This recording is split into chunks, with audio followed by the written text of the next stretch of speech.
संगठन की ताकत। साथियों, एक आदमी था जो हमेशा अपने संगठन में सक्रिय रहता था। उसको सभी जानते थे, बड़ा मान सम्मान मिलता था। अचानक किसी कारणवश वह निष्क्रिय रहने लगा, मिलना जुलना बंद कर दिया और संगठन से दूर हो गया। कुछ सप्ताह पश्चात एक बहुत ही ठंडी रात में उस संगठन के मुखिया ने उससे मिलने का फैसला किया।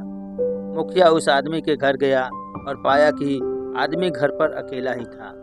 एक बोर्सी में जलती हुई लकड़ियों की लौ के सामने बैठा आराम से आग ताप रहा था। उस आदमी ने आगंतुक मुखिया का बड़ी खामोशी से स्वागत किया।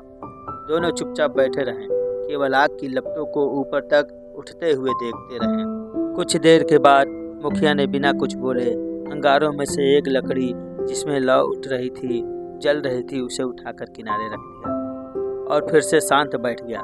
मेजबान हर चीज पर ध्यान दे रहा था। लंबे समय से अकेला होने के कारण मन ही मन आनंदित हो रहा था कि वह आज अपने संगठन के मुखिया के साथ है। लेकिन उसने देखा कि अलग की हुई लकड़ी की आग की लौ धीरे धीरे कम हो रही है। कुछ देर में आग बिल्कुल बुझ गई, उसमें कोई ताप नहीं बचा। उस लकड़ी से आग की चमक जल्द ही बाहर निकल गई। कुछ समय पूर्व जो लकड़ी में उज्जवल प्रकाश था और आग की तपन थी, वह अब एक काले और मृत टुकड़े से ज्यादा कुछ शेष न था। इस बीच दोनों मित्रों ने एक दूसरे का बहुत ही संक्षिप्त अभिवादन किया। कम से कम शब्द बोले जाने से पहले मुखिया ने अलग की हुई बेकार लकड़ी को उठाया और फिर से आग के बीच में रख दिया। वह लकड़ी फिर से सुलग कर लौ बनकर जलने लगी और चारों ओर रोशनी और ताप बिखेरने लगी।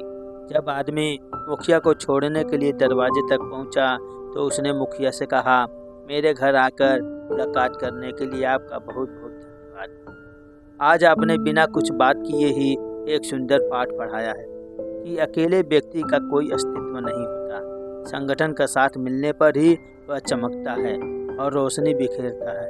संगठन से अलग होते ही वह लकड़ी की भांति बुझ जाता है। संगठन से ही हमारी पहचान बनती है, इसलिए संगठन हमारे लिए सर्वोपरि होना चाहिए।